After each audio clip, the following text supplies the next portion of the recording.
اعوذ باللہ من الشیطان الرجیم بسم اللہ الرحمن الرحیم۔ بہنوں اور بھائیوں، امید رکھتا ہوں آپ سب خیریت سے ہوں گے۔ میرا جو لاسٹ ٹاپک تھا وہ سچائی اور اخلاق کے حوالے سے تھا۔ امید کرتا ہوں آپ سب کو پسند آیا ہوگا۔ میرا جو آج کا ٹاپک ہے وہ توحید کے حوالے سے ہے۔ انشاءاللہ توحید کے نظریات کے حوالے سے کافی چیزیں میں بیان کروں گا۔ کافی لوگوں کو توحید کے حوالے سے چیزیں کلیئر نہیں ہیں۔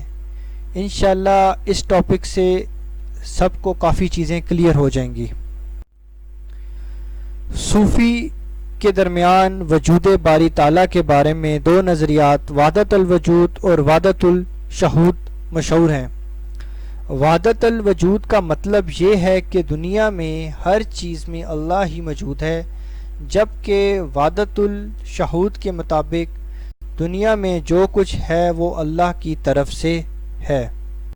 کچھ علماء نے توحید کی بے شمار قسمیں بیان کی ہیں، مگر بات وہی کرنی چاہیے جو لوگوں کی سمجھ میں آ جائے۔ کتاب تذکرہ غوثیہ میں توحید کی مختلف قسموں پر قدر مفصل بحث کی گئی ہے۔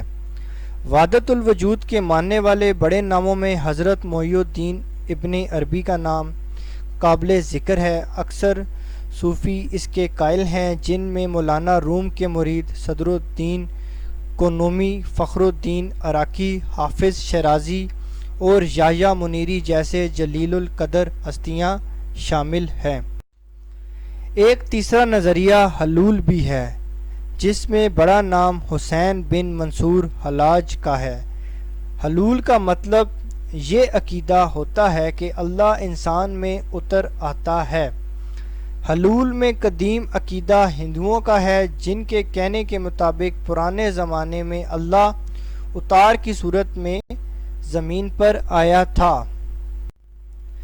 غالباً حلول کا یہ عقیدہ منصور حلاج نے اپنے سفر ہندوستان سے ہی لیا تھا۔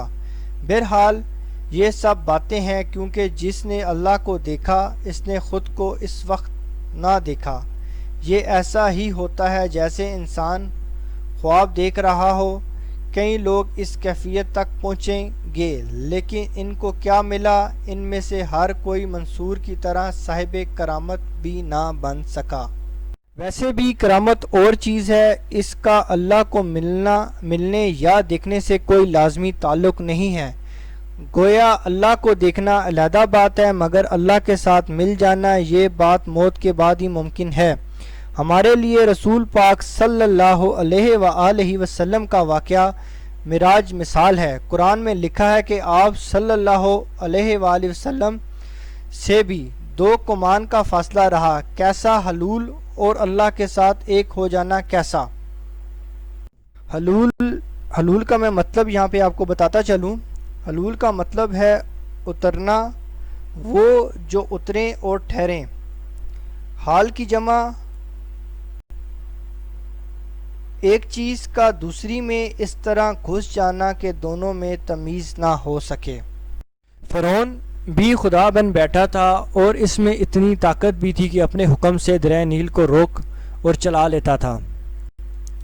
اتنا علم بھی تھا کہ حضرت موسیٰ علیہ السلام کے پیدا ہونے سے پہلے ہی اسے علم ہو چکا تھا، اور بنی اسرائیل کے سب بچے اس نے قتل بھی کروا دیے تھے۔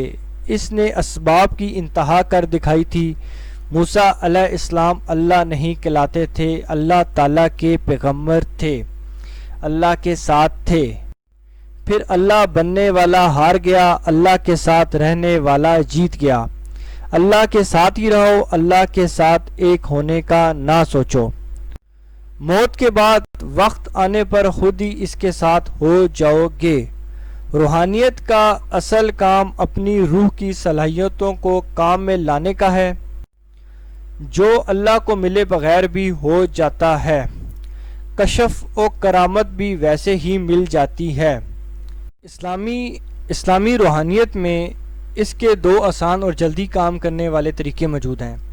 پہلا، کسی مرشد کی نظر کا اثر ہونا۔ کسی کامل کی روحانیت سے اسی طرح فیض یاب ہو جاتا ہے۔ اس میں بھی حوصلہ رکھنے والے کا جلدی کام ہوتا ہے اور زیادہ بہتر ہوتا ہے۔ کم حوصلے والے کو کم فائدہ اور دیر سے ہوتا ہے، اور بے حوصلے کو کچھ ملے بھی تو وہ چلا جاتا ہے۔ دوسرا، قوالی سن کر وجد میں آ جانا، اس سے انسان کی اندرونی شخصیت جھٹکا لگنے سے باہر آ جاتی ہے، مگر مزاروں کی طرح یہ بھی ان کے ساتھ ہوتا ہے جو اندر سے تیار ہو چکے ہوتے ہیں۔ گویا قرآن کی مخصوص آیتوں کا ورد اس سلسلے میں سب سے یقینی اور مکمل ترین راستہ ہے۔ یہ بھی کسی استاد سے پوچھ کر کریں تو اثر جلدی ہوتا ہے، اس میں بھی جتنا زیادہ یقین ہوگا اتنا جلدی اثر ہوگا۔ توکل اللہ اس کی کنجی ہے، شروع میں جاگ کسی کی توجہ یا اثر لگ جائے تو کام بہت آسان ہو جاتا ہے۔ رہی بات مفوق الفطرت صلاحیتوں اور کرامت وغیرہ کی، جیسے ہوا میں اڑنا، جسم سے چھریاں گزارنا، چیزیں ہوا میں کھڑی کر دینا، ایسی چیزیں کسی استاد سے سیکھنے سے آتی ہیں۔ اس میں روحانی ہونا بھی کوئی لازمی شرط نہیں، مگر ایسے لوگ دوسروں کا کام نہیں کر سکتے، جو سیکھا ہے وہی کرتب کافی ہوتا ہے۔ اصلی روحانی یہ کام غیر کسی استاد کے بھی سیکھ لیتے ہیں، پھر ایسے تمام کام کسی نہ کسی حد تک کر لیتے ہیں۔ وحدت الوجود کا صحیح عقیدہ یہ ہے کہ کائنات میں سب چیزیں ہم انسانوں سمیت اللہ کے نور سے ہی ہیں، مگر صرف ہم ہی خدا نہیں، بلکہ اللہ انسانوں سے جدا علیحدہ نور کا سمندر بے کراں ہے، اور ہماری حیثیت خدا کے مقابلے میں سمندر کے سامنے ایک قطرہ پانی کی سی ہے۔ وحدت الشہود والے یہ کہتے ہیں کہ خدا کو دیکھنا اس طرح ہے جیسے آئینے میں چاند کو دیکھنا۔ خدا سے ایک ہونا ممکن ہی نہیں ہے، یہ سب کائنات خدا کا ایک عکس ہے۔ نظریہ وحدت الشہود کے سب سے بڑے مبلغ حضرت مجدد الفیض ثانی رحمۃ اللہ تھے۔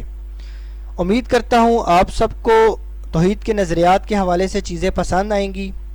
میرا جو نیکسٹ ٹاپک ہے وہ توحید، قرآن اور جہاد کے حوالے سے ہیں، باقی چیزیں میں تمام تر اس میں بیان کروں گا۔ اسی کے ساتھ السلام علیکم، اللہ حافظ۔